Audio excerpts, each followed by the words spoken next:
Hello everyone. If you like this audiobook and want to listen to more, please consider subscribing. And if you like this video, like it as well, that it enjoy. Dangerous gifts. Percy, Annabeth, and Grover arrived at the same restaurant as before, the place where Ares was waiting for them in the parking lot with that smug bastard look that came so naturally to him. Percy, of course, wasn't going to let that emotion show on his face as he glanced at him. "Well, looks like you didn't get yourselves killed," he said, as if that were a complete disappointment. "Here," said Percy, tossing the shield toward Ares. The god caught it with one hand, as if it weighed nothing. Immediately, the shield transformed into a bulletproof vest that fitted itself onto his body. With those two shotguns slung on his motorcycle, the vest, and that face, Ares looked less like a god and more like a thug about to rob a corner store. "Bet that delusional blacksmith was stunned to see a bunch of dumb kids fall into his trap," Ares said mockingly while watching them. "We did our part. Now, how are you going to get us to Los Angeles?" Percy asked, staring right at him. He didn't want to talk much to that guy, his emotions felt ready to explode just by being near him. And even if he liked pissing off gods, he wasn't idiot enough to do it right to their face. Well, he had been an idiot many times, but he wasn't about to give any god the chance so easily. He already had enough with the constant lightning attacks Zeus hurled at him along the way. Ares barely looked into Percy's eyes. Of course, he understood Percy's mind. He knew his almost indifferent behavior was only because he was holding back all his emotions with force. That's why he grinned, amused. "You know, at times like this you remind me of old seaweed," Ares said, looking at Percy, trying to spot even the slightest reaction in his face. "Good for him, then," Percy replied simply, waiting for Ares to stop fooling around and tell them how they'd get to Los Angeles. "Tisk," Ares clicked his tongue and pointed behind them. "That'll be your ride. You should feel grateful." The trio turned around to see a huge semi-trailer with a cheesy advertisement painted on the back. Something about international kindness, zoo and human transport, or something similar. None of them really felt like reading it completely while staring at their so-called transport. "You've got to be kidding me," said Percy, unable to hide the frustration in his voice. "Free ride, idiot, stop whining, and take these for completing the stupid quest," Ares said as he pulled a blue nylon backpack out of who knows where and threw it at Percy. Percy opened it slightly. There were some dollars, a pouch full of gold drachmas, and a pack of double-stuffed Oreos. "No thanks," said Percy, closing the bag and tossing it back at Ares. The god didn't take it, he just stared at Percy. Grover and Annabeth held their breath. Neither of them was fast enough to stop him. Both were pale. Rejecting a god's gift was one of the most disrespectful things someone could do. But Percy only had two things on his mind. The woman who had spoken to him in the Mississippi River and warned him not to accept gifts, and what his teacher had repeated so many times it would have been weird if he hadn't memorized it. Sometimes a simple gift, a weapon, or a random object found during an adventure could bind your soul forever to a Daedric prince. And from the way Merak, who didn't even seem to fear the gods of this world, spoke about those entities, there was definitely a strange respect there, almost protective. He didn't even like saying their names. It was ridiculous that was why he refused to see cheese placed in a certain way. "Are you refusing a gift from me, worm?" said Ares. His sunglasses were beginning to melt from the expression of fury on his face. Smoke rose from them, carrying the smell of burning plastic, as tiny sparks fell. "Yes," said Percy, but before he could say anything else, Grover and Annabeth pounced on him, covering his mouth. "Thank you, Lord Ares. We gladly accept. It's an honor," Grover said, nearly trembling, while Annabeth nodded rapidly and pinched Percy's sides. Even with his mouth covered, Percy kept staring at Ares like his words were already spoken. "You," Ares began, but was interrupted when a hand grabbed the bag right out of Percy's hand. Even Ares' eyes, now literal flames inside his sockets, went wide with surprise at someone appearing without him noticing. The trio also turned to look at the figure standing there. The man held the bag, inspected it briefly, then smirked as he tossed it back at Ares. It was Merak. After throwing the bag at the god, he ignored him completely. He looked straight at Percy and extended a hand forward, as if expecting something. The moment Percy saw him, he grinned instantly. And all the negative emotions he'd built up from dealing with Ares evaporated at once. Percy reached into his own pouch, the one he always carried tied around his waist. He opened it and pulled out a massive sack far larger than the pouch itself. Even the pouch opening expanded on its own to let something that size through. The bag began rattling instantly. It was so full of metal it sounded like there was a small army inside. Meanwhile, Grover and Annabeth were staring at Marak in person. Grover had seen him before in the big house, although, to be fair, he hadn't seen much back then. The auras that Mr. D and that man emitted were so overwhelming they'd nearly crushed him. But for Annabeth, it was the first time seeing him. She stared at him, then looked at Percy, who in that moment seemed like a normal child, happy, as if nothing in the world could go wrong now that his master was here. "Master, I found a lot of materials that might be useful for you. They were shaped like spiders, but they weren't very strong. I organized them in this bag on the way here," said Percy, clearly expecting praise for his good work. Well done," Marak said, nodding while taking the bag and storing it inside his coat, something that should have been impossible, since the bag weighed at least 50 kilos in metal and was almost as big as Percy himself. But well, he was the one who had given Percy that magic pouch, so maybe it wasn't so strange after all. "I'll make some throwing daggers for you. Do you want anything else?" Marak asked with that hard yet somehow comforting tone only he could pull off, stern and kind at the same time. Percy's eyes lit up instantly. Last time, his master hadn't let him choose anything, though what he received had been incredible. This time meant something. It meant Marak was proud of him. "Could you make something for my friends?" Percy asked softly. He knew perfectly well that Marak held no respect for anyone else. Maybe for him, because he was his disciple, but Grover and Annabeth were still, to Marak, just simple beings following Percy around. Marak turned his head slightly toward the two youths. First to Grover, then to Annabeth. Both felt that with that single glance, the man knew absolutely everything about them. And at the same time, they felt a strange nervousness, as if they were standing before someone who saw them like plants at the side of a road. He didn't hate them, nor did he care, they simply existed, and he'd just remembered they were there. "Fine," said Marak calmly. And that made Percy even happier. At that moment, a hand suddenly landed on Marak's shoulder.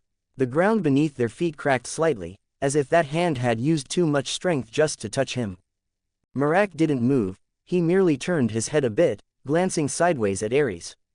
The god of war stared at him with fury, wearing a violent grin.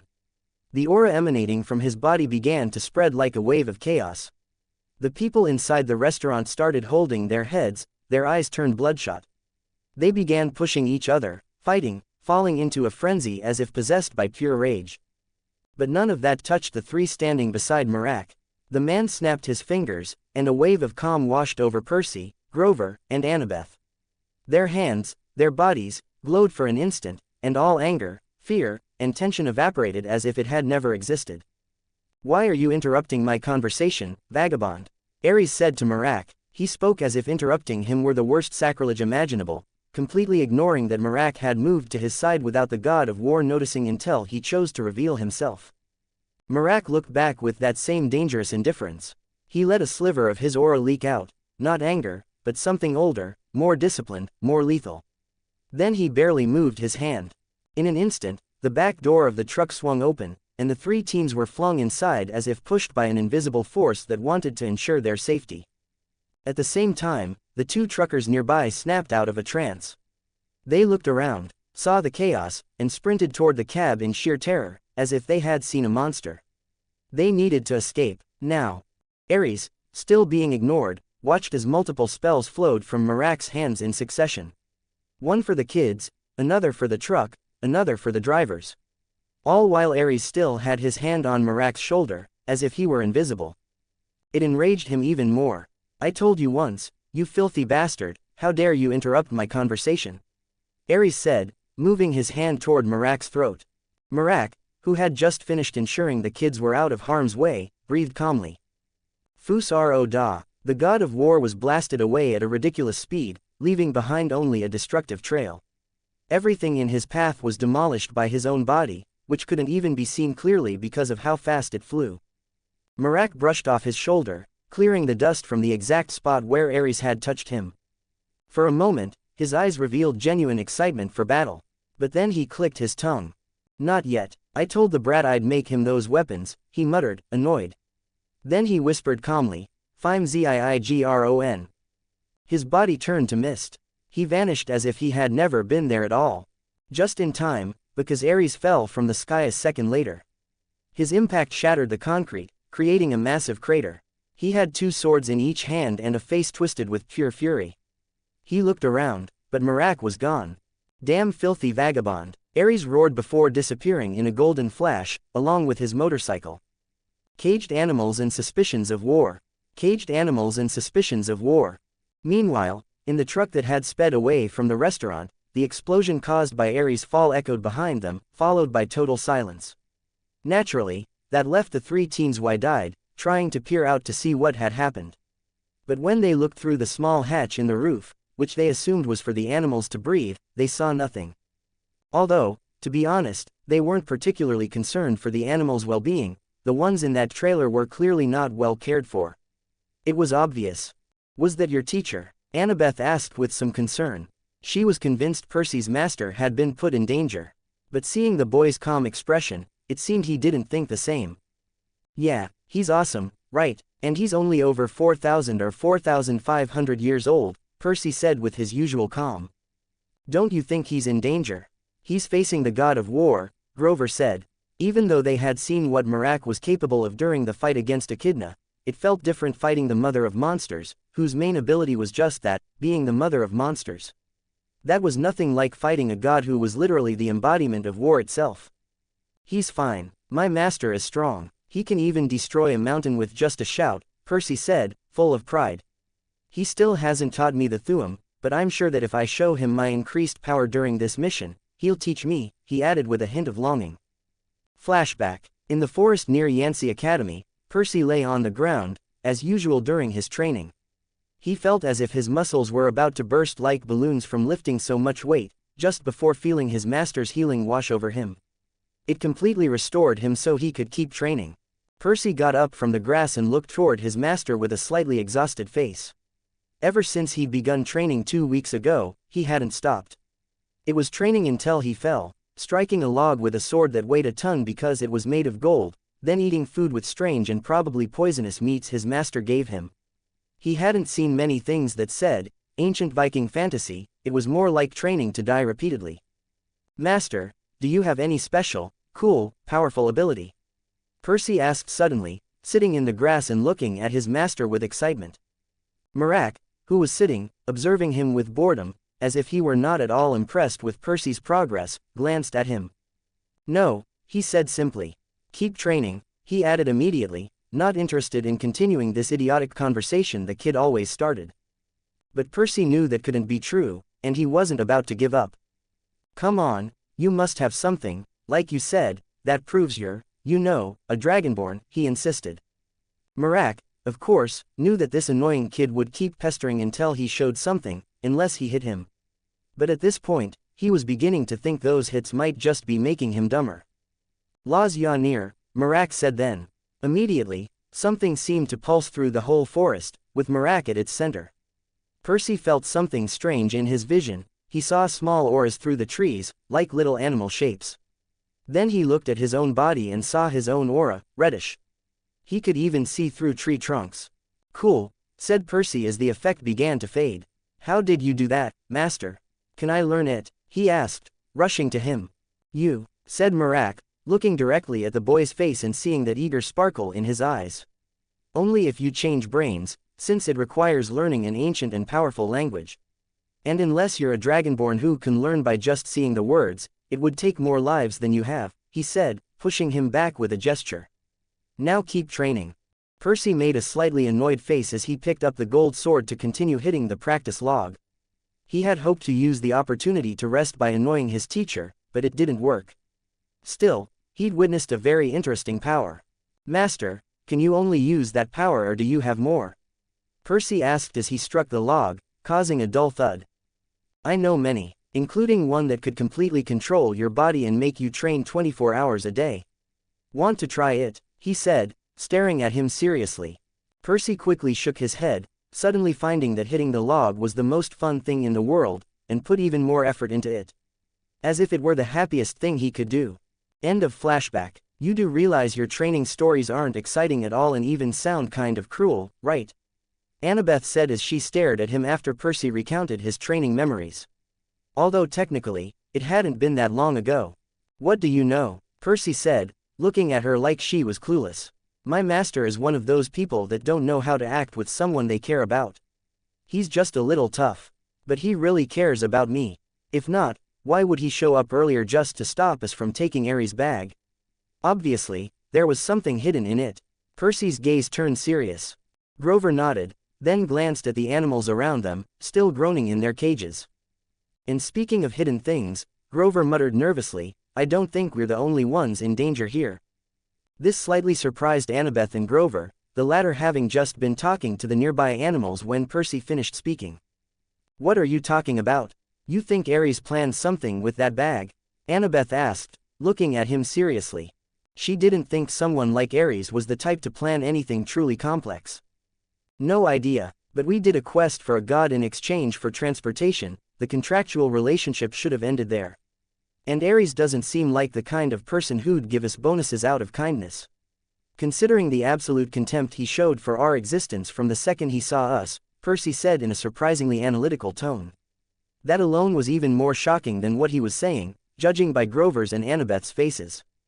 And who else but the god of war would benefit if a war between two of the three most powerful gods of the Greek pantheon erupted, causing a massive world war? Percy added quietly. Annabeth shook her head. We can't assume anything, Percy. We're talking about a god. Even if he's the god of war, it doesn't make sense for him to provoke a war among his own family. For what? If you keep saying things like that, you're only going to cause more problems than the ones we're already trying to dodge, she said, feeling that Percy's words came more from how much he hated Ares than anything else. She disliked him too, but she didn't think he'd go that far, even if he gave her a very bad feeling. Percy just shrugged, unconcerned. Then just take it as dumb words, he said calmly, letting his serious side slide back into his usual demeanor. Obviously, Annabeth said with a touch of sarcasm. Now that all three had stopped talking, they could focus on their surroundings, particularly the animals around them. In a row of grimy metal cages were three of the sorriest zoo animals Percy had ever seen: a zebra, an albino lion, and some kind of odd antelope. Someone had thrown a sack of turnips at the lion, which of course it didn't want to eat. The zebra and the antelope had polystyrene trays of ground meat. The zebra's mane was matted with chewing gum, as if someone had spent the whole afternoon spitting on it. The antelope had a ridiculous birthday balloon tied to one of its horns that said, "Over the hill." Apparently, no one had dared get close enough to harass the lion, but the poor animal was pacing in a tiny, filthy space, panting from the suffocating heat of the trailer. Flies buzzed around its pink eyes, and its ribs showed through its white fur. Percy let out a sigh while Grover looked furious at the people transporting the animals like this. International kindness, sure, Grover grumbled angrily as he approached the animals, his eyes sad at seeing them in such a state. This should be illegal, he added, voice trembling with restrained rage. Percy walked toward the food trays and removed them. He was careful with the lion's sack of turnips. The lion clearly saw Percy more as food than the vegetables. Percy swiped the bag quickly, then placed the ground meat inside the lion's cage and gave the turnips to the herbivores. He then found a water jug and filled each animal's bowl. Annabeth helped remove the balloon tied to the antelope's horn. She also wanted to help the zebra with the gum stuck in its mane, but they all agreed it would be dangerous to try that while the truck was still moving. Grover, tell them that we'll help them again in the morning. For now, we need to rest, Percy said, finally feeling the exhaustion hit him. Too much had happened that day, and Percy was sure the coming days wouldn't get any easier. So, the three set up their things in a corner of the trailer to get some sleep. Since there were still plenty of days until the solstice, they were on schedule, which helped them relax a bit. Percy pulled out some dried meat and shared it with Annabeth. Grover, for his part, opened some sodas he'd bought from a vending machine earlier. Since they still had drinks, that practically counted as double snacks, maybe. Of course, Grover happily took his soda, grateful that Percy had thought of him. Hey, Annabeth said suddenly to Percy, as if she'd been holding it in until then. I'm sorry I lost it at the water park. It's fine, Percy said calmly.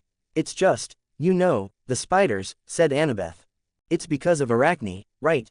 The woman who challenged your mother to a weaving duel and, when she won, was turned into a spider, Percy said, matter-of-factly. Yeah, well, Arachne's children have always attacked Athena's children since ancient times. If there's even one spider nearby, they could detect us from miles away. So, well, I owe you, Annabeth said, a little embarrassed by her earlier reaction. Percy was about to make some sarcastic comment, as always, but when he saw Annabeth's embarrassed expression, he couldn't. It's fine, we're a team, all three of us, Percy said with a smile. Grover, who seemed asleep but wasn't, chimed in. Of course, we're the best team. That made Annabeth and Percy both laugh softly before lying down to sleep. Conversations, confessions, and nightmares. Conversations, confessions, and nightmares. The next day, when they woke up quite early in the morning, the truck was still moving. While they freshened up a bit, Percy wiped his mouth quickly in case he had drooled. He hadn't, but he still caught Annabeth's mocking sideways glance. Looks like your hair needs fixing, Percy said immediately, knowing exactly where to strike. Annabeth's hand flew to her hair at once, but when she saw the same mischievous smile she'd given him earlier on Percy's face, she bristled and switched topics immediately. Did Luke say anything else to you? She asked, reconnecting the conversation as if that would erase from her mind whatever Percy might have mentioned about Luke talking about her hair. Though she mostly believed Percy had invented the whole thing. Just that this time Grover will complete his mission and get us all out safely. This time, Percy said, while those words kept echoing in his mind. He didn't understand why Luke had said that at that moment, or what the point of mentioning it was. Seeing the expressions on Annabeth and Grover's faces, Percy realized it wasn't exactly a pleasant memory for them. I should have told you earlier, Grover said, looking down. That you were the one who went to find Annabeth, Luke, and the daughter of Zeus. I already knew, Percy said instantly, surprising them both. How? Annabeth asked. It's really not hard to deduce, Percy said with arrogance. Although, in truth, it was only after taking his master's potion that several of his neurons seemed to finally connect. He recalled Grover's words about how Annabeth forgave him, Annabeth's connection to the pine tree that protected the camp, to Leah Grace, the obvious connection between Annabeth and Luke. Everything fell into place if he thought even for a moment. And above all, Luke's words. What interests me most is why Luke brought it up in the middle of our quest. What did he mean by that? I don't get it, Percy said, feeling something odd about Luke mentioning it just then. And with his slight distrust toward him, Percy seemed to be looking for hidden meaning behind those words. Obviously he said it so Grover wouldn't feel pressured and could move forward with us without overthinking, Annabeth said quickly.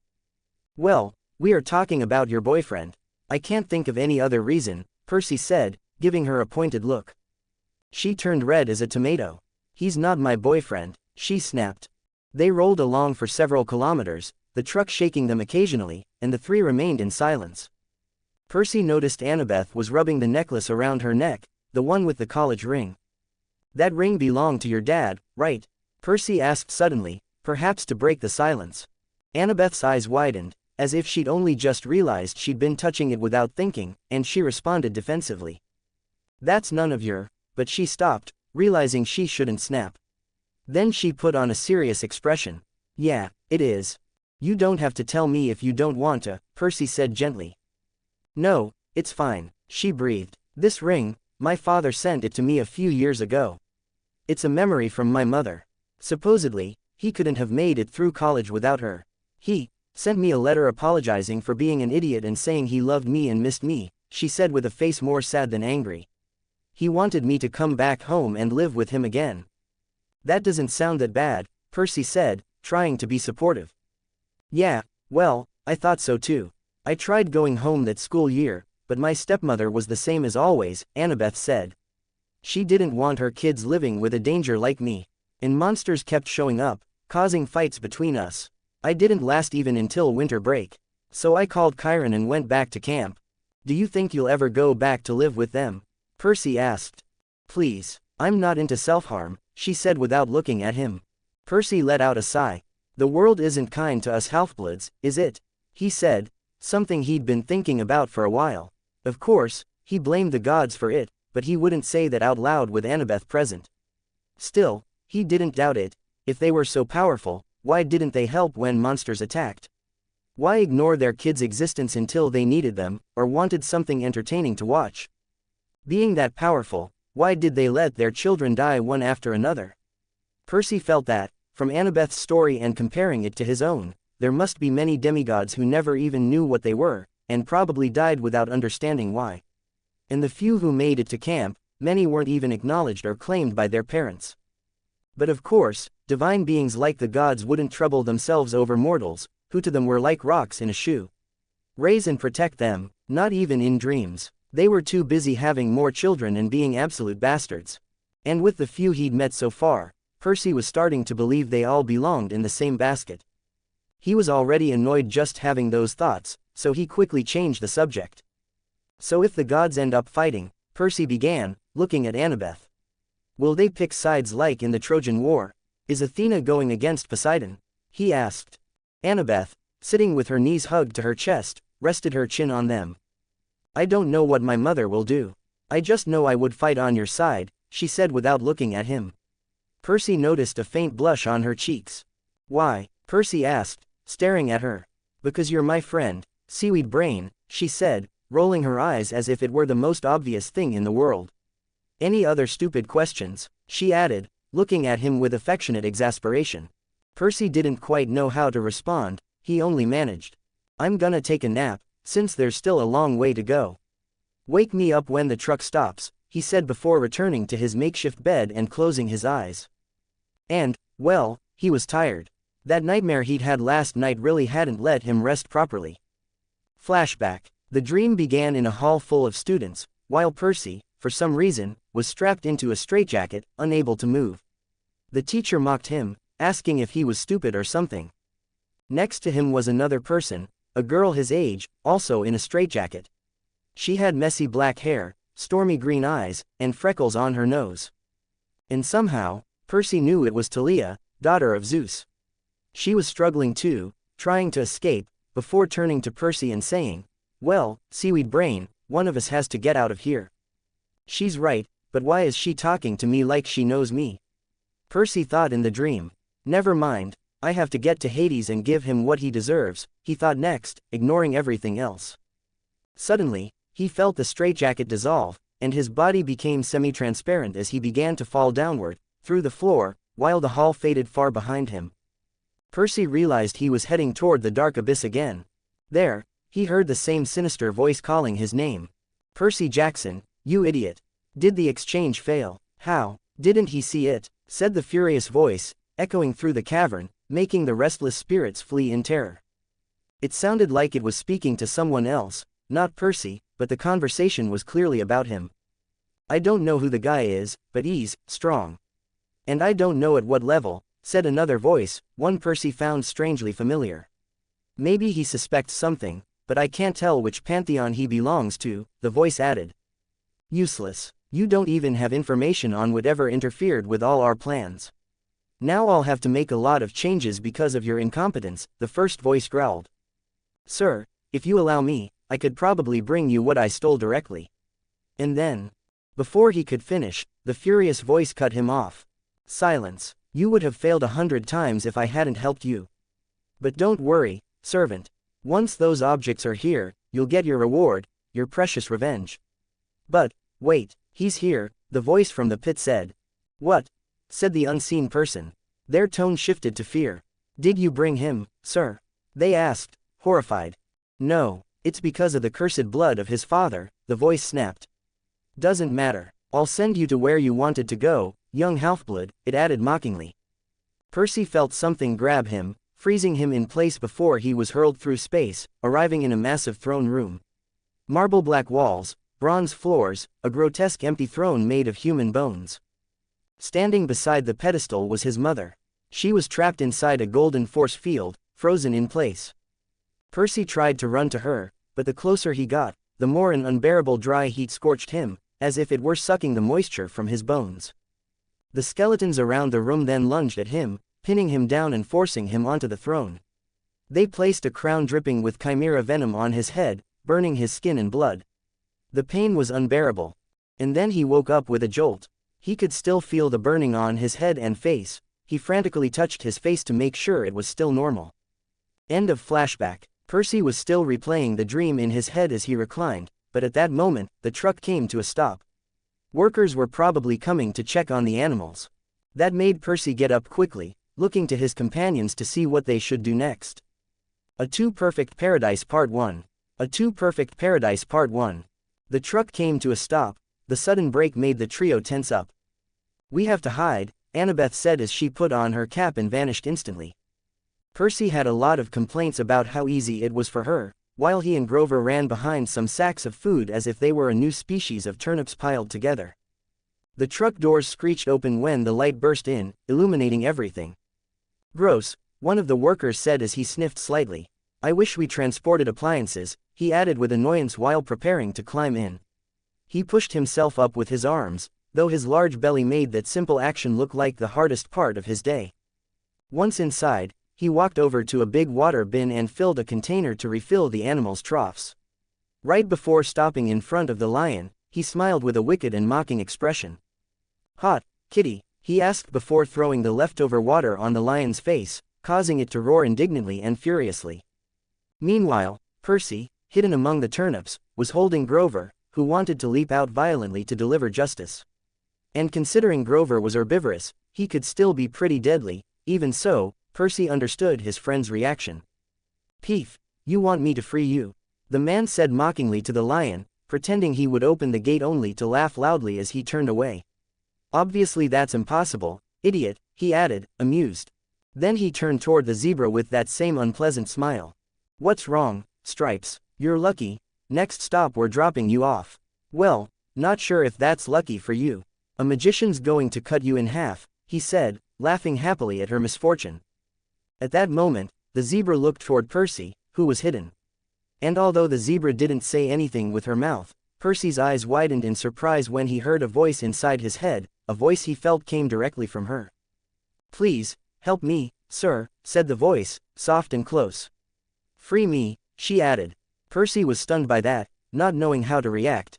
Two knocks echoed then from what seemed to be the driver's cabin. It snapped him out of it. "What's going on, Eddie?" the man shouted. "Huh, what is it, Maurice?" the other replied from outside. "Why are you knocking?" Maurice asked again. More knocks were heard, now louder and clearly audible, while Eddie yelled, "What knocking?"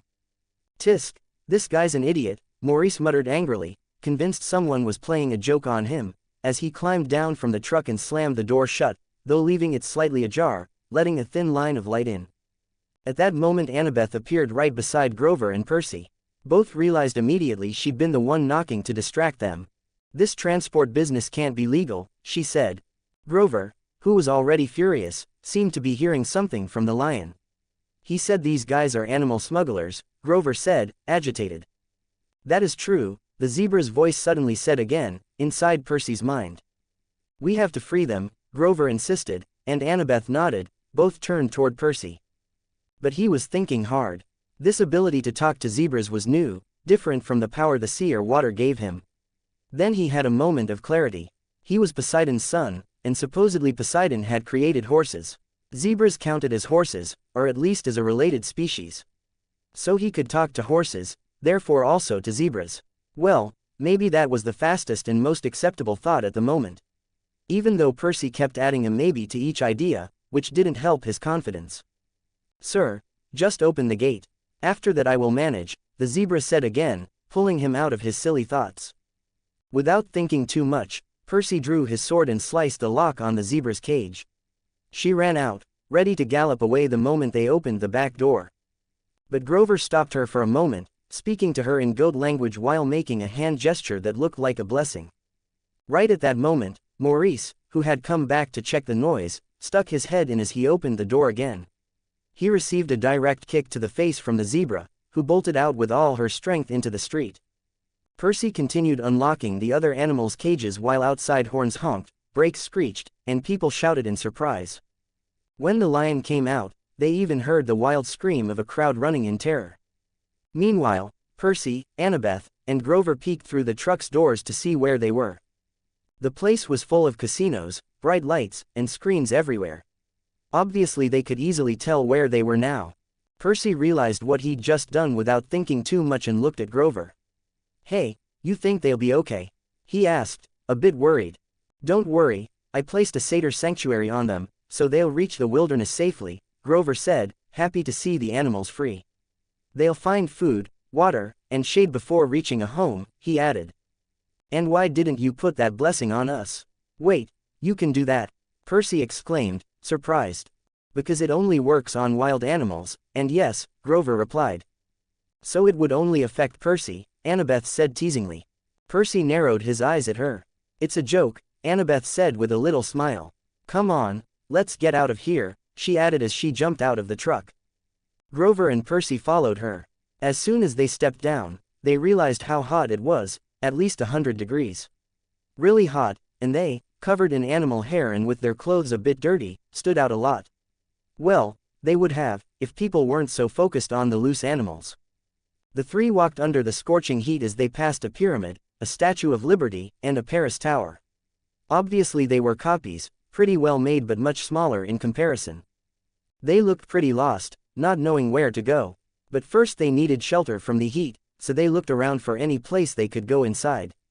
Since Percy still had money, nobody would kick them out. Maybe they could even get some clothes. But while they were thinking about that, something strange caught their attention. They kept walking, arms hanging from exhaustion and heat, when suddenly a dead-end alley appeared in front of them.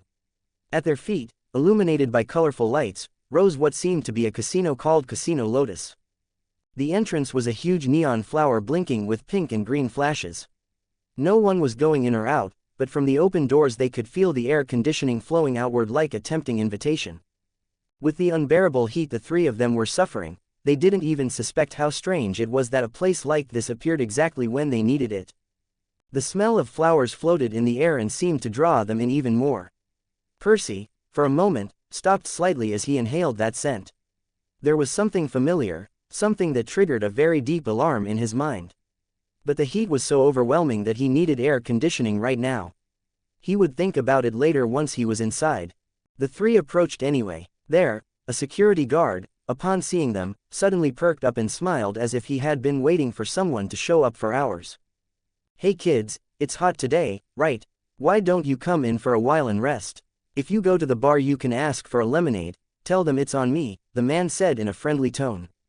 Seeing someone so kind in the middle of their adventure made Percy's internal alarms light up again. He stared at him, trying to figure out if there was something strange about him. His eyes, which sometimes seemed capable of seeing beyond appearances, found nothing out of the ordinary. He was a normal man, friendly and cheerful, and likely had back problems judging by the way he slouched slightly. Still, 2 warning signs in a row made Percy hesitate a little. But when he saw Grover and Annabeth, supposedly the smartest of the group and always distrustful, walk in without a second thought, he decided to trust them and followed. As soon as they entered, Percy realized how enormous the place was. The lobby had a massive game hall full of all kinds of entertainment, machines, lights, screens, colors flashing non-stop.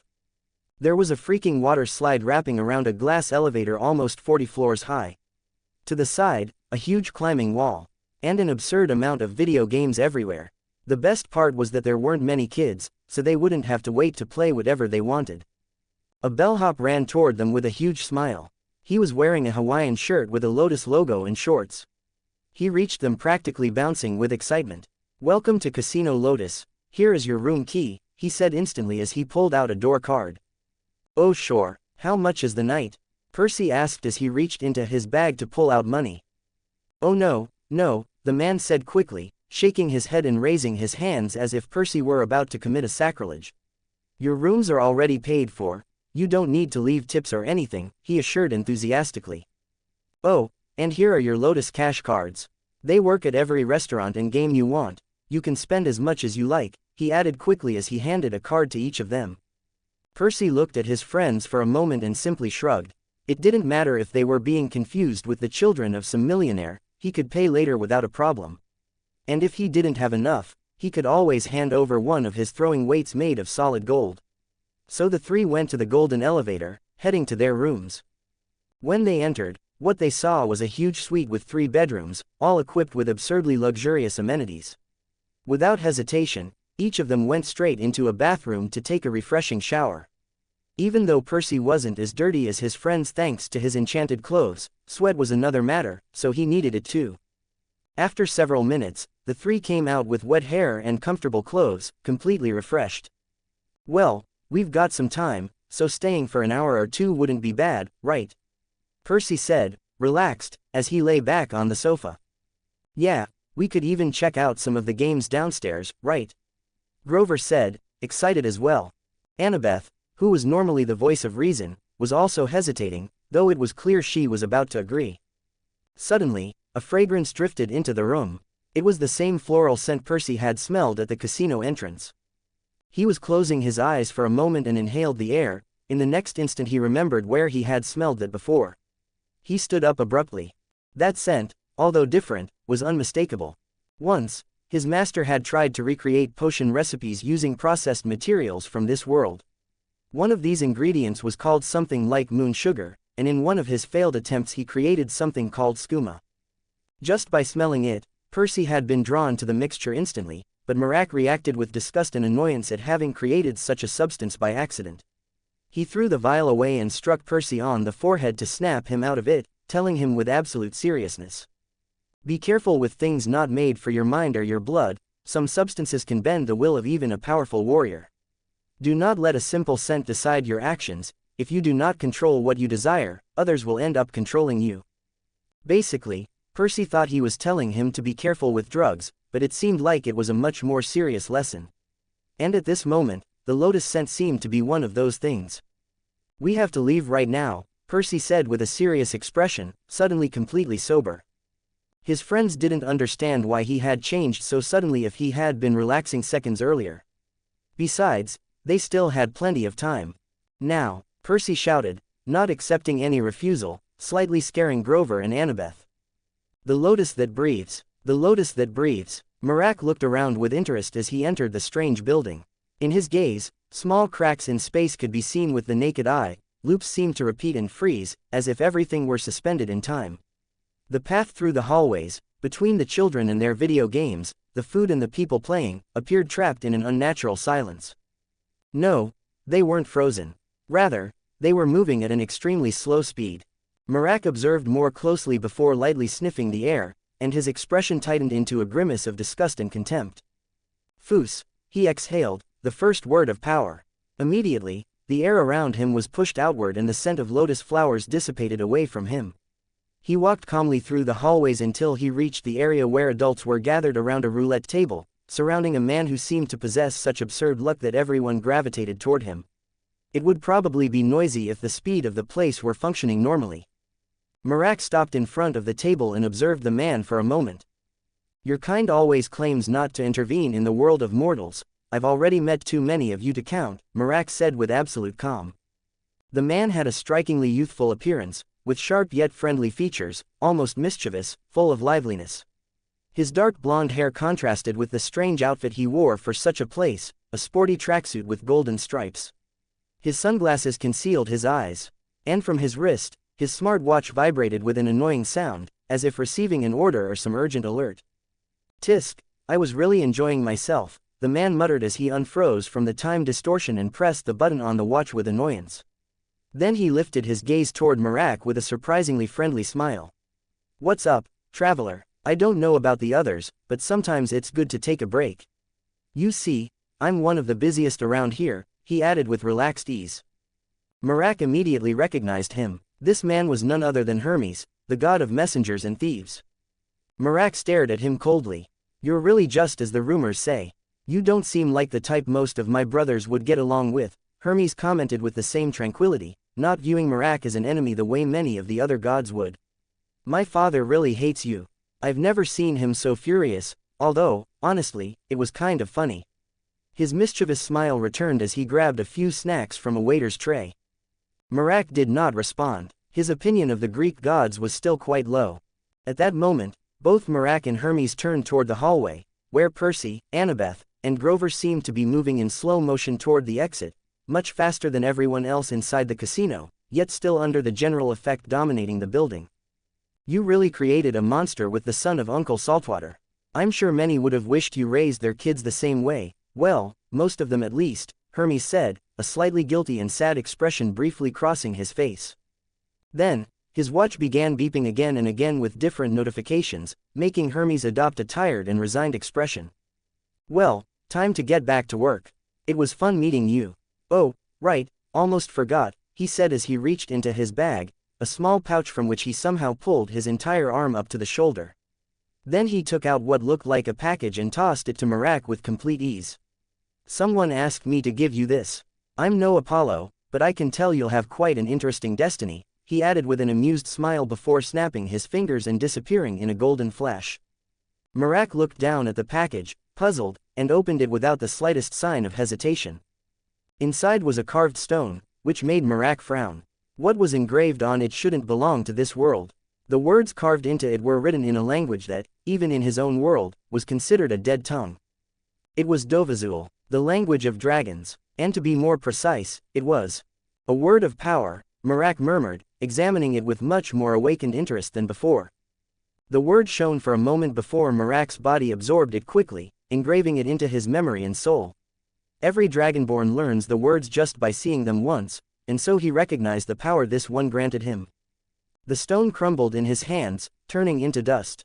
Marak, with a serious and thoughtful expression, remained silent for a few seconds before turning around and walking somewhere else, not toward the exit, but deeper into the casino, with complete tranquility. Percy, Grover, and Annabeth burst out through the doors of the Lotus Casino. They didn't even stop when the employee tried to block them, asking what was going on, nor when several other recreational venues suddenly appeared, trying to tempt them inside. Percy simply grabbed both of his companions by the arms and dragged them out.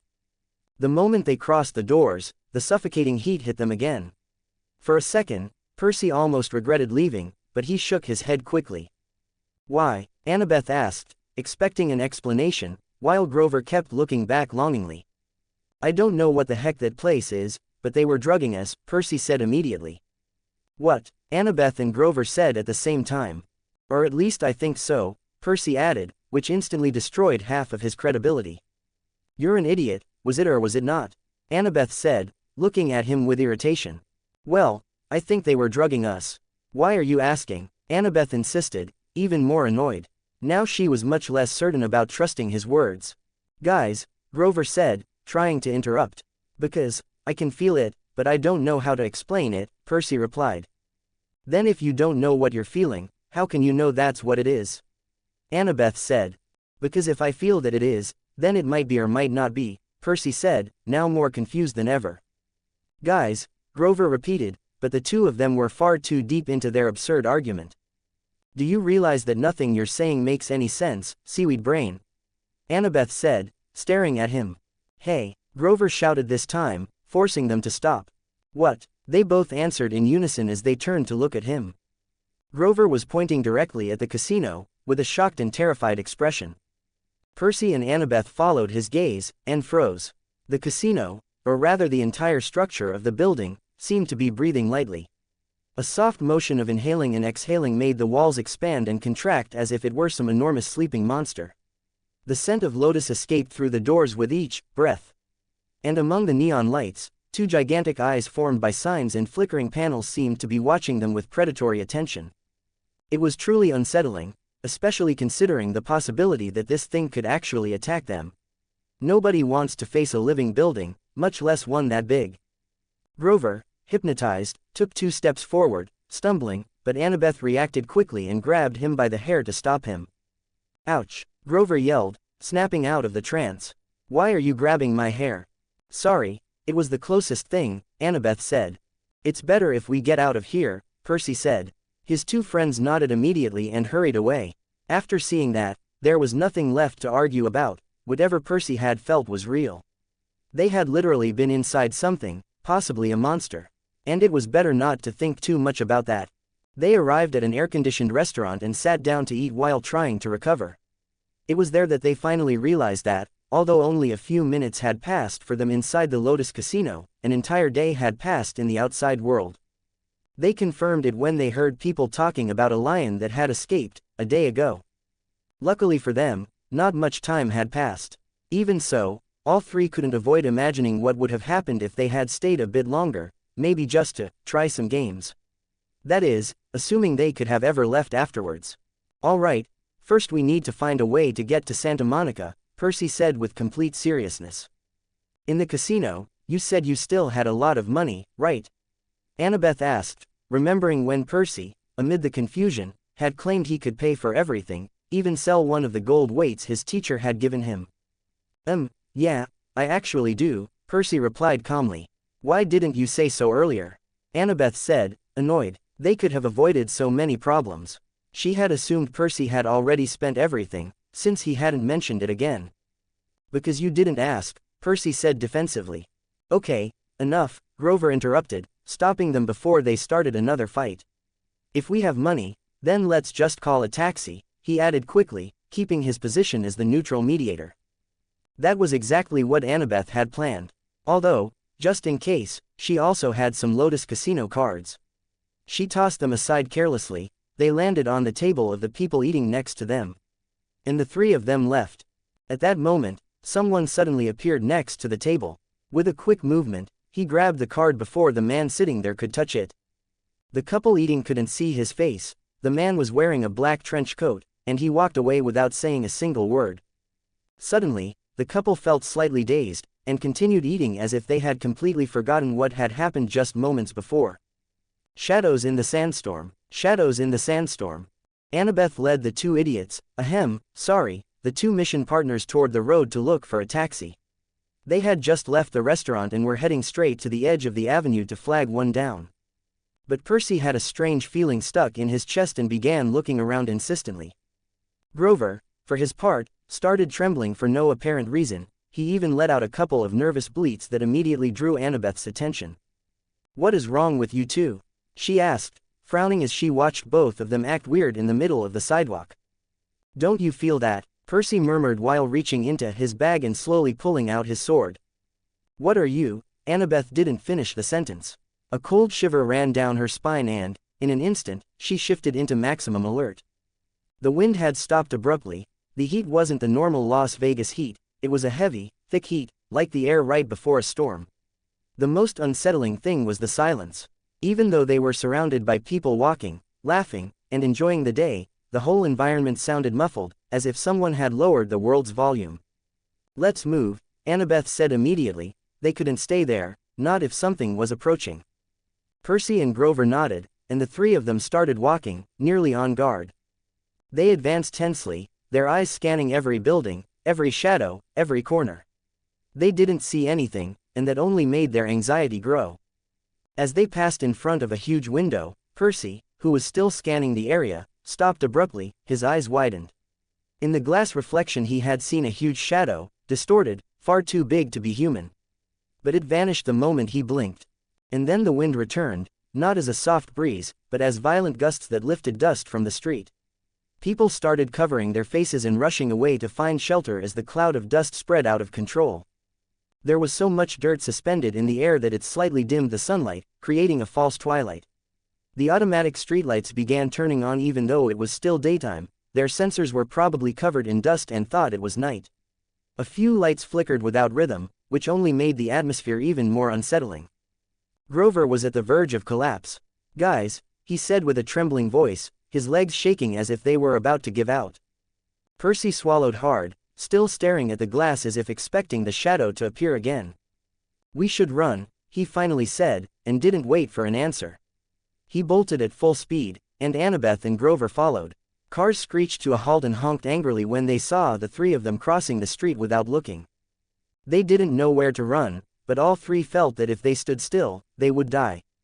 As they ran, they heard a sound that made their skin crawl. A dragging noise, a shrrrk, that kept pace with their steps. Percy turned his head for an instant to see what was following them. The only thing visible through the dust cloud was a massive shadow running after them. It had no fixed shape, it shifted, vibrated, stretched, and contracted as if it didn't belong to this world. But one thing was certain, it was gigantic. As big as Echidna had been when she fought Marak. Around them they heard cars crashing, brakes screeching, desperate honks. And even so, the shadow kept getting closer. The trio didn't stop for a second. Terror pushed them forward. It's close, really close. Grover shouted, his voice breaking. He felt such a deep, primal fear that he could barely control his own legs. They darted into an alley at full speed. The shadow paused for a moment when it lost sight of them. They took advantage of that, slipped out the other end, and rushed into a different alley, hiding behind a huge dumpster to try to mask their scent. They were breathing hard, running like that with dirt in their eyes, nose, and mouth was exhausting. What the hell was that thing? Percy managed to shout. Annabeth jumped on him and covered his mouth instantly. The shadow passed by the alley entrance. It stopped. It stayed there for several eternal seconds that froze their blood. Then it moved on. Only then did they dare to exhale. Maybe the casino sent someone or something to capture us again, Annabeth whispered. She had no idea what had chased them. With that dust storm appearing out of nowhere, it was impossible to see more than a few meters ahead. Almost an hour passed before the storm of dirt finally began to calm. Only then did the three exit the alley. Their hair was full of dust, they were a total mess, and they definitely smelled like a dumpster. Great, and right after we finally managed to shower, Percy complained, sniffing his hands in annoyance. The clothes Marak had given him were still clean, but his body and hair were another story. He shook a lock of hair and a cascade of dirt fell to the ground. Look at that, Annabeth said with a surprised grimace, pointing down the street. Percy followed the direction of her hand and felt his blood turn cold. There were fallen poles everywhere, burst cables hanging down, overturned cars that had been parked before. Whatever had chased them was enormous. Incredibly enormous. They had been lucky. If it had been any faster, they would be inside that thing's stomach right now. We need to get out of here right now, Annabeth said seriously. Percy and Grover didn't argue at all. They moved immediately to look for a taxi anywhere it might be safe. It took them a couple of blocks to reach a less damaged area where taxis were still passing.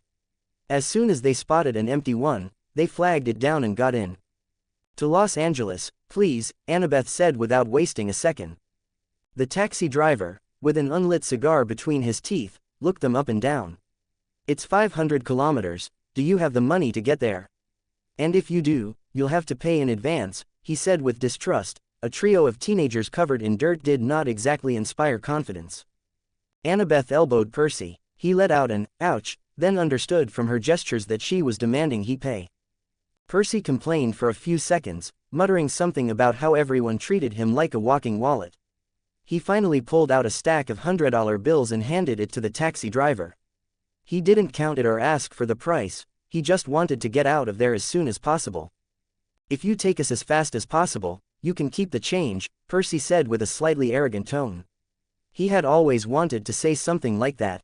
The taxi driver's eyes widened as he took the stack with a trembling hand. He checked it quickly, then pulled out an infrared light to verify if the bills were fake. When he confirmed they were real, his expression shifted into a mixture of surprise and joy. Of course, your highnesses, where to? He said immediately, delighted by his unexpected stroke of luck. To the Santa Monica Pier, Annabeth said with hauteur. Apparently, she had liked that, your highness, part. As soon as she finished speaking, the car accelerated so hard it felt like a turbo had kicked in. Percy noticed that the speed never dropped below 150 kilometers per hour. He was truly a man who did his job exactly as he was asked to, without asking questions. He would be a good partner in crime, Percy thought, letting himself get lost for a second in that ridiculous idea. To distract himself, Percy began telling his friends about his previous dream, the lightning thief, the conversation, and the strange feeling of familiarity with the voice. But he didn't remember the title the mysterious man had used to refer to himself. The Silent One, Pluto, Annabeth suggested, mentioning some titles associated with Hades. I don't think so, Percy said, shaking his head slightly. Still, he kept focusing on the voice. It was surprisingly familiar and close, as if he had heard it many times. But for some reason he couldn't associate it with anyone, as if something were blocking the connection. In any case, the throne room was Hades's. They always describe it that way, Grover said seriously. Percy frowned. But that wasn't the important part. The hall was empty, and the conversation came from a big, dark pit. Hades moved from his place to talk to someone else. I think it wasn't any god, and that it came from the bottom of that pit, Percy added. Annabeth's eyes widened slightly, as if a dangerous idea had crossed her mind. Percy noticed immediately. What do you think? He asked in a quick whisper. No, I don't think. Annabeth hesitated for a moment, then shook her head firmly. It has to be Hades. It's the most logical thing. Maybe something went wrong when he sent someone to steal the bolt.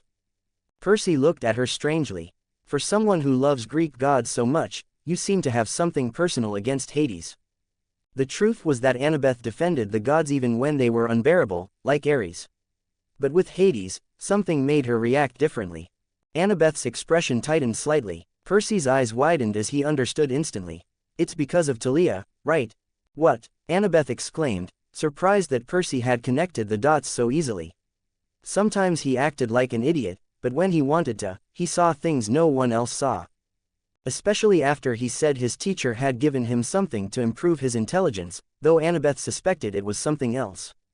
You said you had met the Furies before, and that some monsters sent by Hades attacked when you were with Talia. She ended up turned into a pine tree after receiving a mortal wound. You blame him, right? Percy said. I don't. Annabeth couldn't deny it. She lowered her gaze. Yes, she finally admitted. But think about it, maybe it's some kind of revenge because his siblings broke the pact. Zeus had a daughter and Poseidon did too. Maybe that's why he wants to attack you, to turn you into a scapegoat and make his brothers fight each other. But why would he go to so much trouble just because he couldn't have children? Percy asked seriously.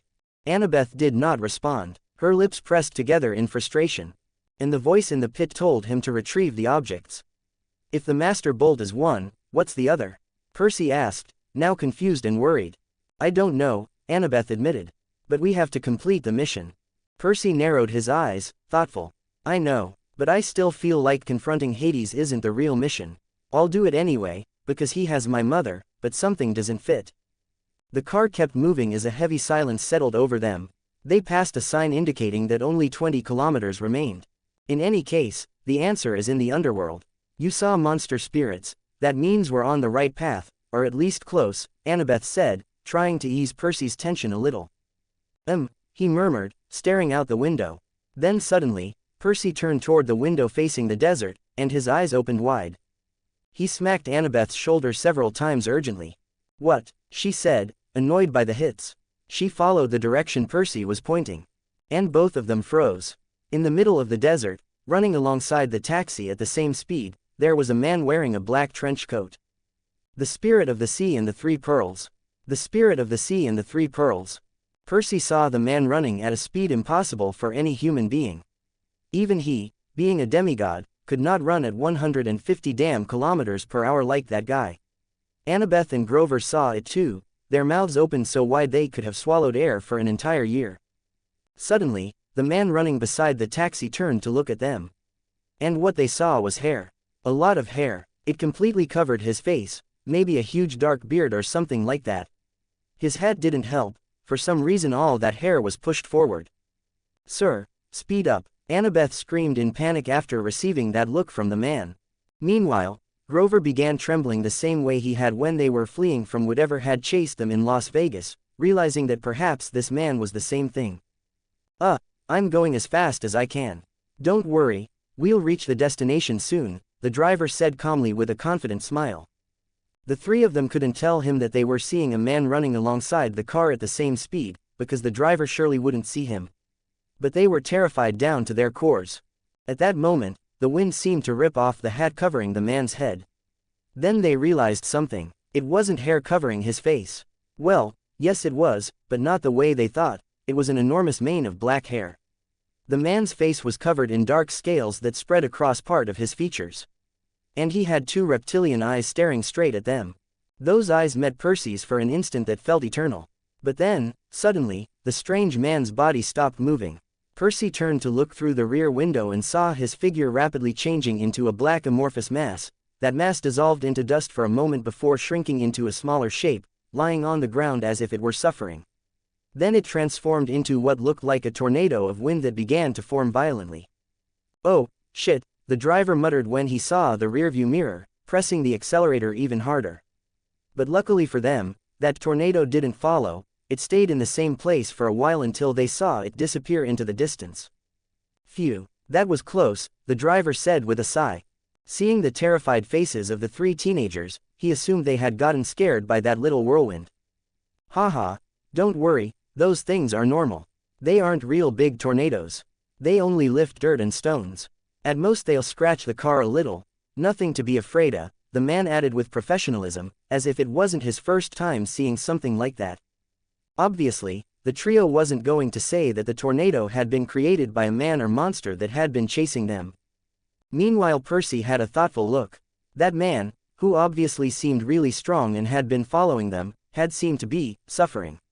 He remembered how he had seen him lying on the ground for a moment. And above all, the gaze that had crossed with his, that look made Percy tremble inside. But it hadn't been like the creatures he had faced so far, the ones that wanted to devour him or kill him. It was different. Even so, after that strange moment, the car kept moving until, near dusk, they arrived at the pier. The three got off on the beach of Santa Monica. The salty smell of the sea hit them immediately. They saw attractions lit up on the pier and people enjoying themselves there. Palm trees by the sidewalks, homeless people sleeping under the wooden boardwalk, surfers waiting for the perfect wave even at that hour. The three of them walked toward the beach, near the water, and stood staring at the waves. "What now?" Annabeth asked Percy, but Percy was staring at the sea while memories of Montauk came to his mind, training with his teacher, who, after beating him up, threw him into the water so he could heal. Then he would carry him like a sack of potatoes and toss him near the campfire, where his mother waited with some snacks. Not counting the monster attack, the lightning storm afterwards, and the huge explosion his teacher had caused. For Percy, it had been a magnificent day. It also made him realize something. He was the son of the god who was supposed to control 2/3 of the world. Or so the stories claimed, since his teacher had explained that 2/3 of the world was water. But thinking more carefully, his teacher had said there were other gods. And, knowing a few mythologies, there were gods from other pantheons who had the same power. So how did they handle that? Did they divide territories, or did they all coexist like a city full of water gods? Percy thought about these things as he took several steps without hesitation toward the waves. "Percy!" Annabeth shouted, but Percy didn't even turn to look at her. He kept walking without hesitating. In moments, the water was up to his waist. Annabeth kept yelling. "You don't know how contaminated that water is," she said, but Percy ignored her and dove in at once, submerging his head. At first it was hard to get used to breathing underwater, but once he got it, he could do it easily. Then he kept swimming deeper and deeper. It was really dark, but Percy could sense everything around him. He could feel the reefs in the distance, distinguish cold currents from warm ones. He blinked several times as he felt something in his vision, as if everything were slowly clearing. At that moment he felt something brush against his leg, so he looked down. There was a 1.5-meter shark, now that he could see it. Percy almost got scared, but the shark seemed friendly, almost like a dog sniffing him. Percy moved his hand and gave it a gentle pat. The shark swam around Percy before tilting slightly, as if it wanted him to climb onto its back so it could carry him. And Percy did exactly that. Instantly, the shark shot forward at full speed, dragging him toward the darkness at the edge of the sea, right where the sandy floor cut off and dropped into a dark abyss. It was like standing at the edge of the Grand Canyon at dusk. He was deep enough that the water pressure should have crushed any normal swimmer, but Percy was not normal. He shouldn't have been able to breathe down there either, and yet he was doing it while staring at the dark edge of the ocean. Percy felt a sudden urge to try diving even deeper. But at that moment, a voice began to sound.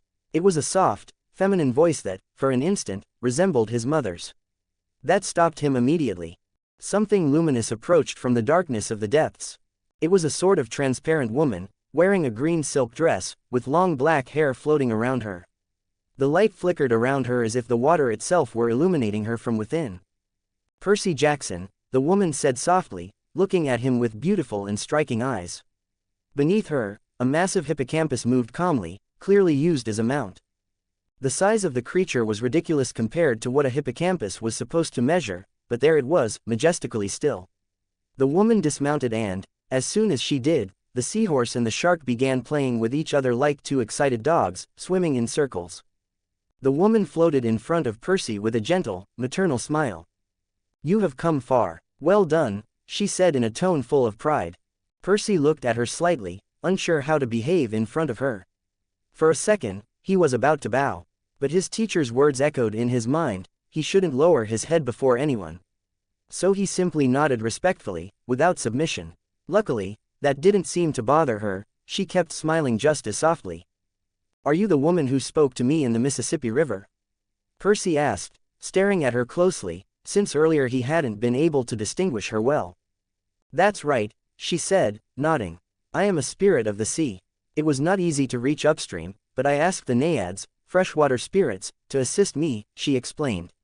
They honor Lord Poseidon, although they do not serve in his court. And you do serve in his court?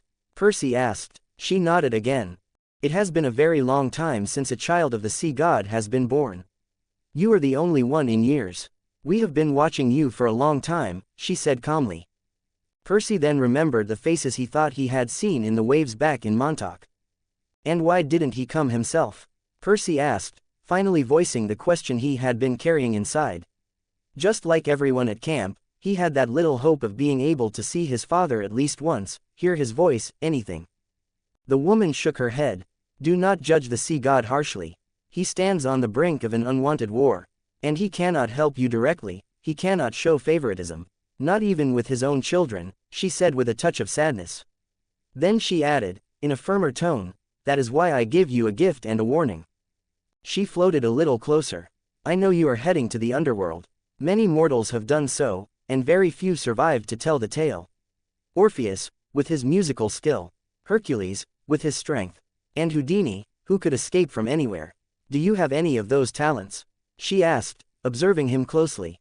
Percy thought for a moment. Compared to those names, he didn't have a special talent like that. He shook his head.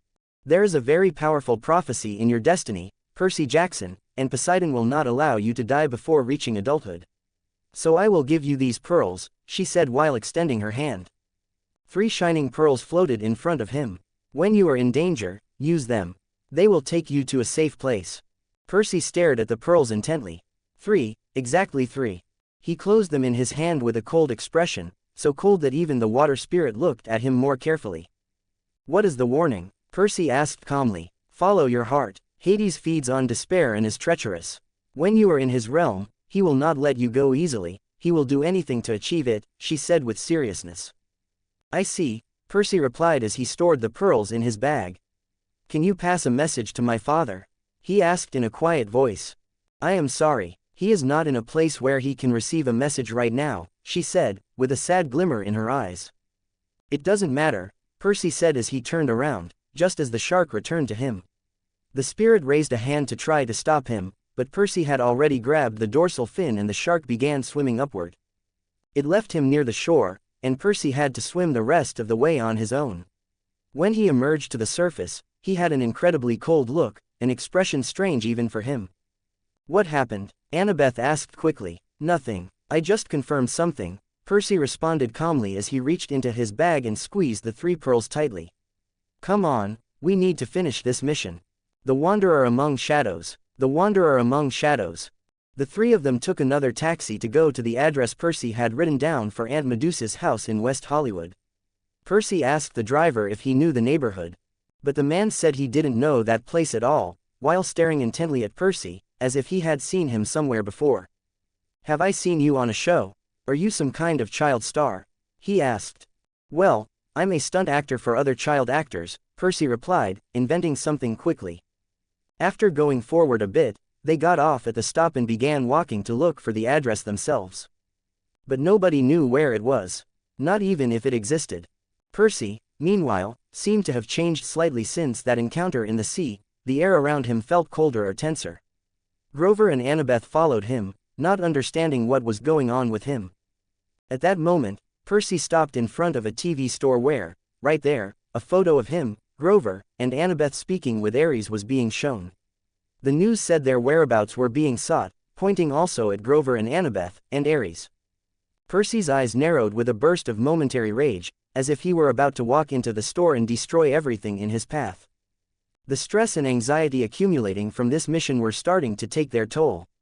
His anger at knowing that his father hadn't even had the decency to give him a single word or the slightest support mixed with everything else. Even the figure Annabeth believed was Ares had at least given him nightmares.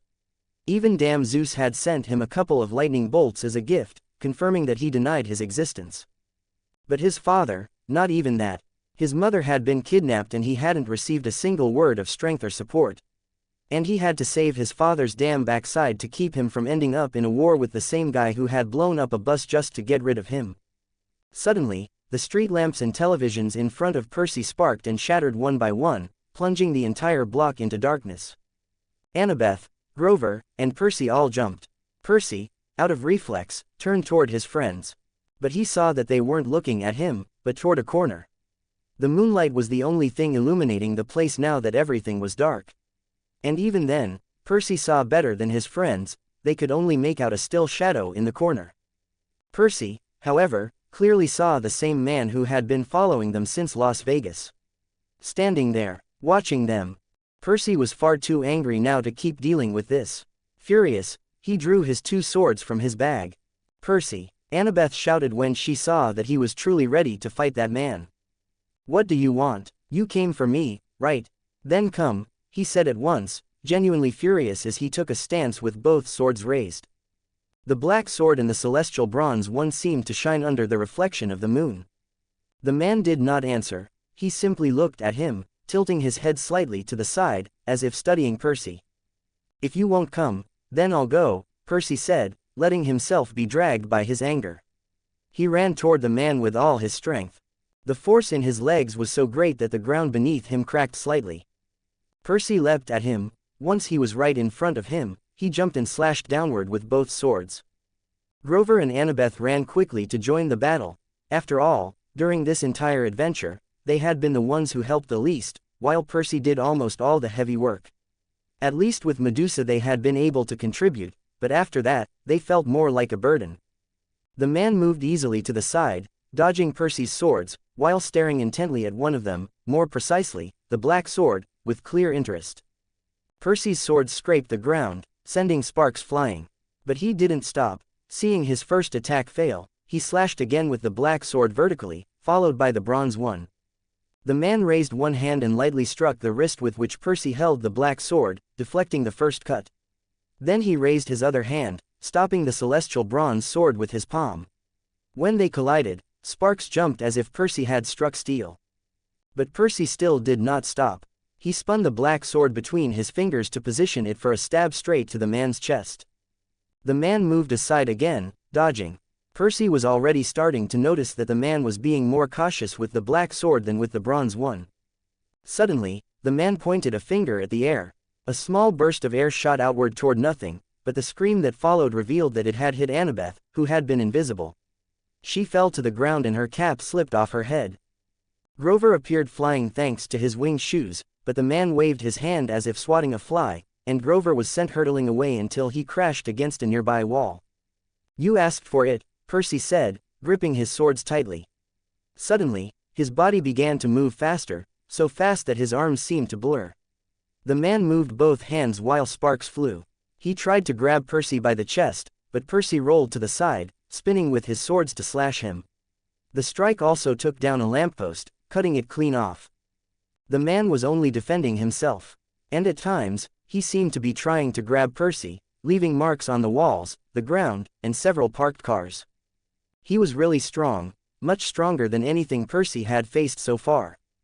Percy dodged the man's hand again, stepping back to see if he could find any weakness to exploit. They stood facing each other.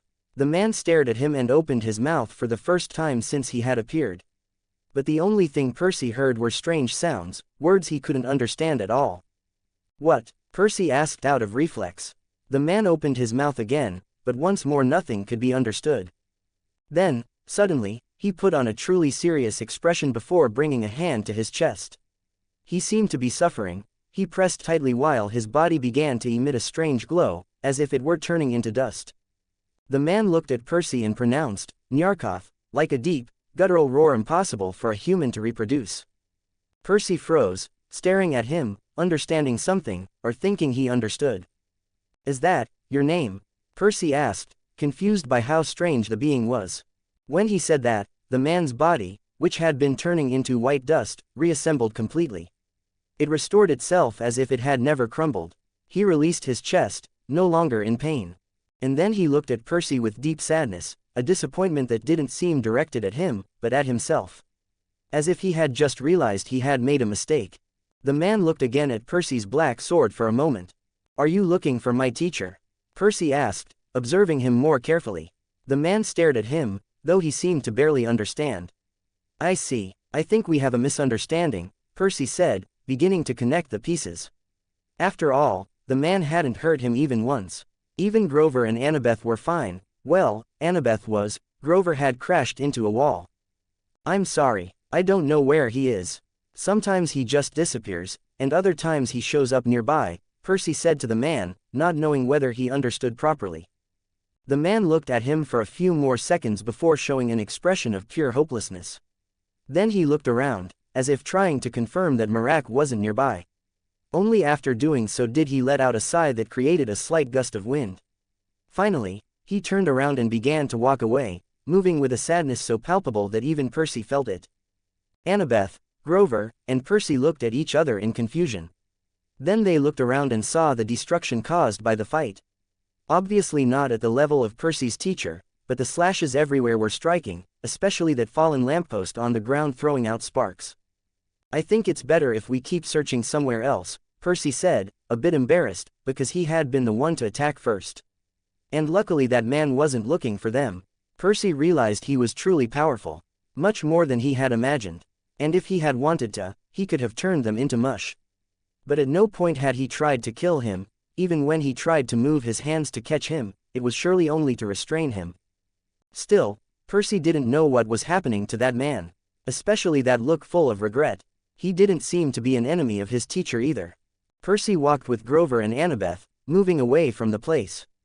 Before turning the corner, Percy cast one last glance toward the spot where the man had walked away. The fate reveals itself. The fate reveals itself. Percy, Grover and Annabeth searched everywhere for the address they had to reach the underworld, but, really, no one seemed to know such a place. They were draining their energy. They had searched all night and, the next day, they almost spent an entire day without getting even a single clue. Anxiety was beginning to cling to them. They had around 3 or 4 days left, and they couldn't afford to lose them blindly searching for a place that seemed not to exist. Percy was becoming more and more stressed. They literally couldn't find information anywhere. They asked in taxis, buses and even some neighbors, but nothing. He let out a long sigh to try to control his mind. "Okay, let's stop for a moment," Percy said to his companions, who were truly exhausted. They had walked for hours in circles, and when they heard Percy's words, even though they wanted to keep searching because it was an important mission, they couldn't help letting themselves fall onto a nearby bench, resting all at once. "What do we do? We can't keep searching blindly," Annabeth said with a worried look. The sky was beginning to darken again. Nearly an entire day had passed without finding absolutely anything. They weren't sleeping well, had barely stopped to eat, and the stress was increasing. "What do we do?" Grover asked, nervously ruminating while looking at Percy. "Calm down, I'm thinking," Percy said as he closed his eyes and brought his hands to his head.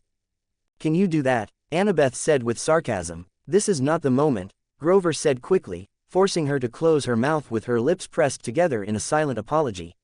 None of them were in a good mood after sleeping so little. Percy kept trying to find an idea, focusing on what he had learned from his master. But Marak had never taught him how to enter the Greek underworld.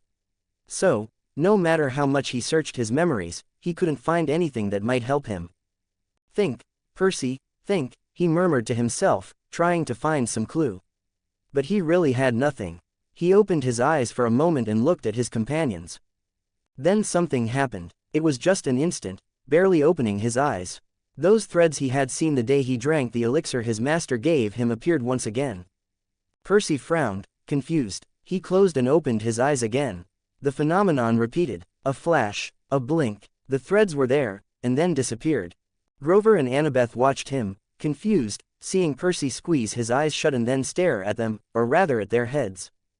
Grover even thought, for a moment, that maybe his horns were showing. He brought his hands to his hair, alarmed. "What are you doing?" Annabeth asked, looking at him strangely. "Shush, be quiet," Percy said while closing his eyes again. "Did you just shush me?" Annabeth said, annoyed. "Yes, be quiet," Percy repeated without opening his eyes. That irritated her even more, as if she couldn't believe it. Percy opened his eyes for the 6th time, and just as the thread began to fade, he focused completely on the one above Annabeth's head. He stared at it without blinking a single second.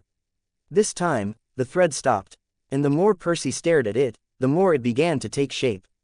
Using all his concentration, he saw how the thread became more visible, until he finally could see it completely.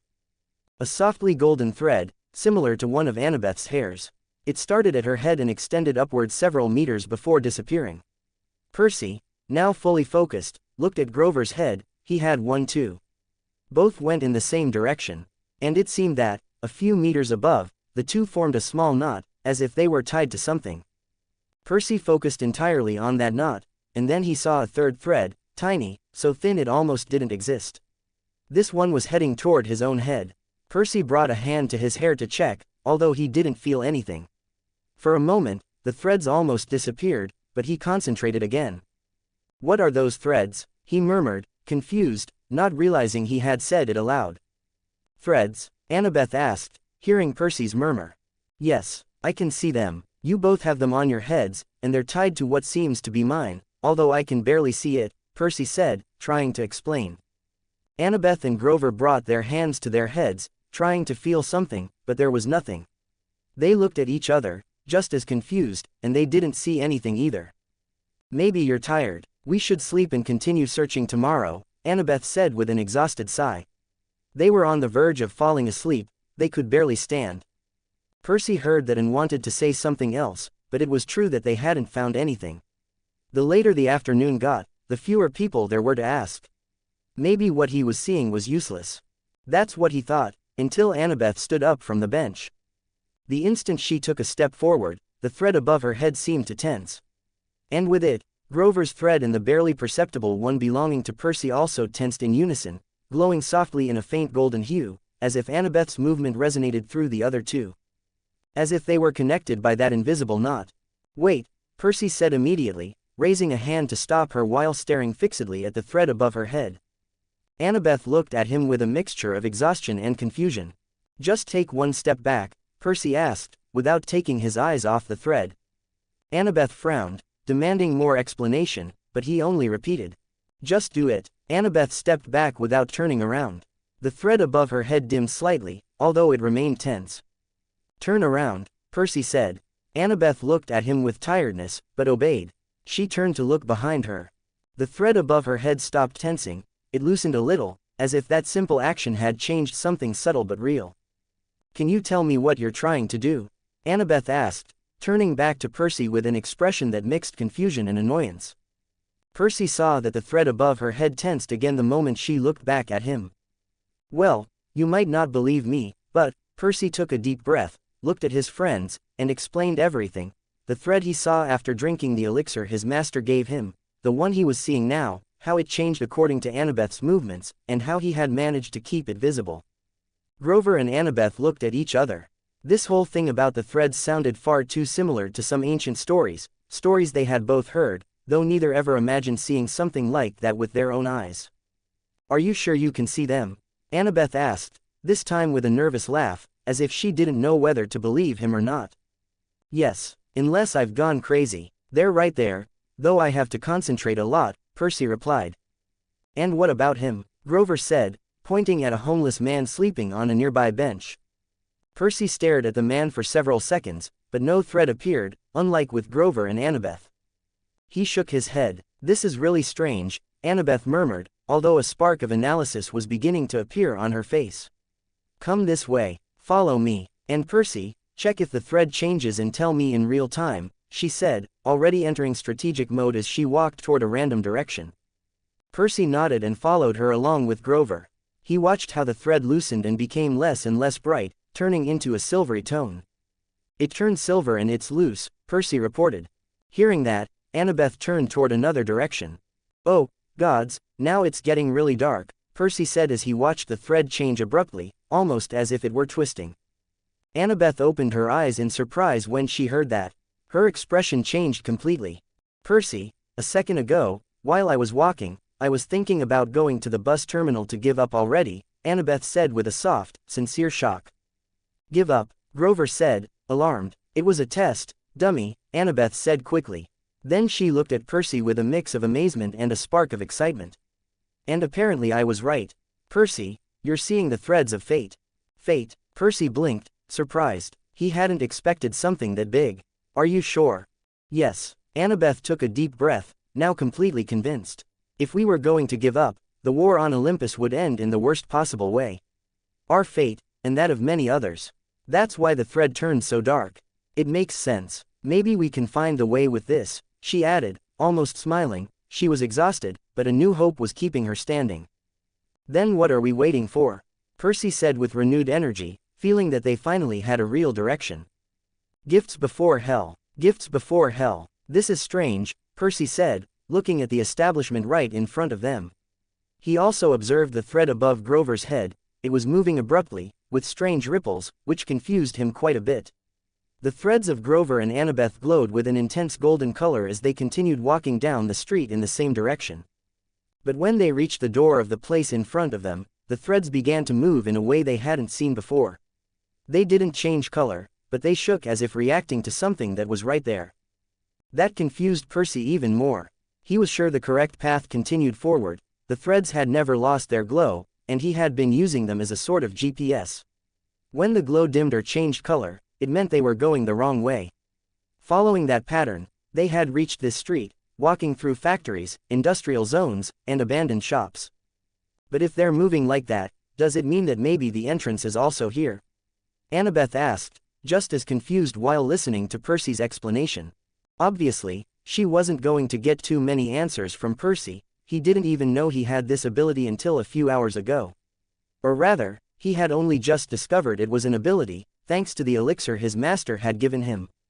Well, the only thing left is to ask, right?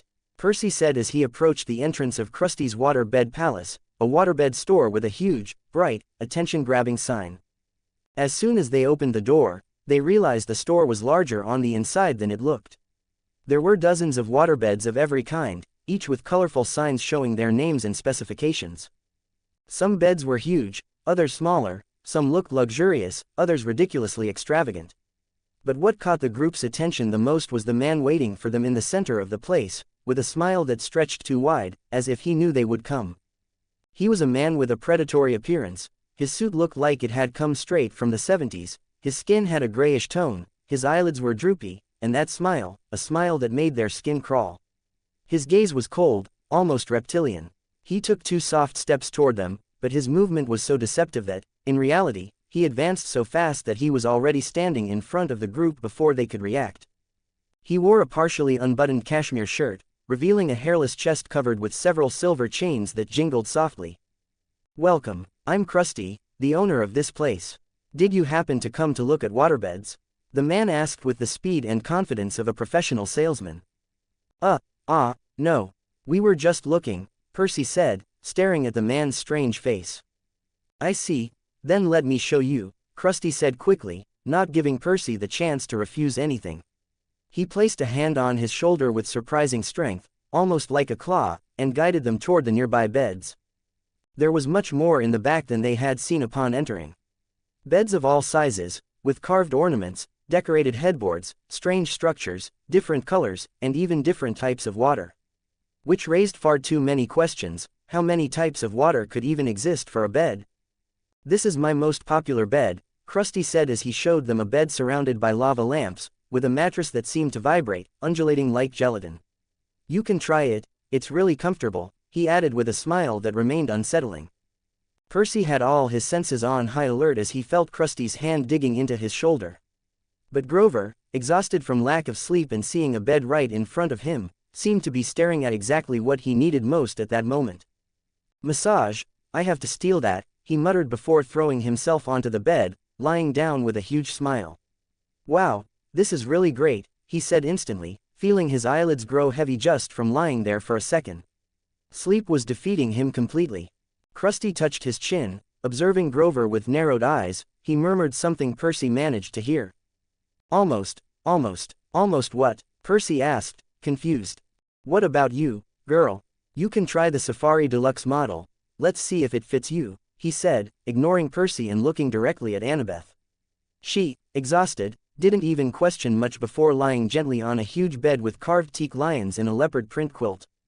"Ergo," Krusty shouted suddenly. The beds moved. Ropes shot out from the sides, trapping both Annabeth and Grover. They both opened their eyes wide, losing all drowsiness instantly and realizing they had fallen into a trap. Percy's eyes snapped open, noticing the same thing. He felt the hand on his shoulder sliding toward the back of his neck. Unfortunately for Krusty, Percy was always prepared. At this point in his adventure, he'd have to be an idiot not to be. With a quick movement he pulled out Riptide, turned, and cut off the man's arm before he could touch him. Percy delivered a perfect kick to Krusty's chest. The impact sent him flying until he crashed against a nearby bed. Krusty, shocked by the blow, began to get up as his body changed shape. He became more horrid, sharper, more dangerous. But when he opened his eyes, the first thing he saw was Percy dropping from above, driving Riptide straight into his stomach. "I'm really not in the mood. I'm very sleepy right now," Percy said with a slightly annoyed expression. Wait, Krusty murmured, writhing with the sword stuck through his body. He didn't finish the sentence. His head rolled off a moment later, cut by the black sword Percy pulled from his bag. Krusty's body turned to dust as the sword absorbed his soul, sending it into the pouch where Percy kept several soul stones prepared by Marak. Percy stood up and walked toward his friends, who were still screaming as the ropes yanked them around, shaping them as if trying to fit them perfectly onto the beds. "Hey, what if we buy one? They look comfortable," Percy said with a smile. "Percy, get us out now," Annabeth shouted. "Please," Grover yelled, and it was completely understandable. He was having the worst time of all, because his bed was still vibrating while he was completely tied up. Percy quickly cut the ropes, freeing Grover first and then Annabeth. Both jumped to their feet as if they weren't sleepy at all anymore. "Hey, is it just me or did you two grow a little?" Percy said with a smile as he looked at them. Annabeth shot him a glare. Grover, on the other hand, kept rubbing his arms and legs, uncomfortable. "We have to see the bright side. Now we discovered that I can also see when we're in danger, right?" Percy added. "And why is that good?" "Because now at least you'll know we're going to be in danger right before we enter the dangerous place," Annabeth said, staring at him. Percy's smile was exactly the response Annabeth did not want. "Let's go," she said, unwilling to argue. "Are you sure? I mean, we could take a little nap bef." "Let's go," Annabeth said, with obvious anger. She didn't want to be in that place even a second longer. Now are you sure?" Annabeth asked as the three of them stood in front of a new building. DOA Recording Studios. "That's Aunt M's address," Percy said calmly, though internally he was checking the threads above Annabeth and Grover's heads intensely. He could see they were in the right place, the golden glow hadn't diminished. But the threads were shaking much harder than in Krusty's store, almost frantic. That meant they were in a truly dangerous place, probably more dangerous than the previous encounter. But that part was better left unsaid. All three of them already knew it deep down. Percy looked toward the studio door. A sign read, "No lawyers, no vagrants, no living." Yes, it was definitely the right place. It was almost midnight, but the lobby was lit and full of people waiting. "Well, you remember the plan, right?" Percy said. Grover, nervous as always, tried to smile. "The plan, yes, the plan. I love the plan," he replied quickly, though he looked like he was about to collapse from fear. "And what if the plan doesn't work?" Annabeth asked. "Don't think negatively," Percy said. "Sure, we're about to enter the underworld and I'm not supposed to think negatively," Annabeth said with sarcasm. Percy wasn't completely sure either. So far they had faced things they barely managed to overcome and others they had luckily avoided, like Echidna. They were about to enter, literally, the place where all the dead went, and from which no one, for obvious reasons, could come back. There were hundreds of stories about people who had tried, and the few who succeeded had far more experience than Percy. Annabeth placed a hand on his shoulder. "I'm sorry, Percy, my nerves are getting to me. But you're right, we'll make it. Everything will be fine," she said, noticing the boy's expression. Even though Percy was the strongest of the three, he didn't look much better, maybe because he could see those restless threads above their heads. Annabeth elbowed Grover so he would say something, and he nodded quickly. "Yes, we'll be fine. We'll find the master bolt and save your mother," Grover added. Percy nodded and was about to open the door when something suddenly fell at his feet. The sound was so abrupt that Percy instantly drew his sword, ready to attack. Grover and Annabeth, with their nerves already on edge, also reacted, getting into defensive positions as best they could. The three of them froze when they saw what it was. Just a wooden box. Ahem, Percy cleared his throat, sheathing his sword. "Well, that shows we're really alert," he said, trying to keep his dignity. Yeah, Annabeth said, also quickly dropping her stance, her cheeks red, praying no one had seen them attempt to attack a box. Grover murmured quietly, that was so embarrassing. The three of them stared at the box suspiciously. Percy noticed a note stuck to the top. He recognized it immediately. It was just like the ones his master, Marak, had sent him back at camp. Without hesitation, Percy took the letter, read it, and let out a small smile, which broke instantly into a brief sadness upon reading the final line. What is it, Percy? Grover asked. Apparently, my master finished what I asked him for last time, Percy said as he opened the box. Inside were two objects, a wooden flute with wolves carved on the sides, and a golden diadem with 3 bright blue gemstones. Both were surrounded by a faint blue aura that made it clear they were not normal objects. They were special. Their gifts arrived just in time, Percy said, smiling at his friends. Want to get ahead in the story? On my Patreon you can read up to 15 chapters in advance and directly support the creation of all my novels. Your help keeps these worlds growing every single day. If you enjoy my work and want to join me a little more, I'll be waiting for you on Patreon. Patreon.com/YoDarki. To be continued.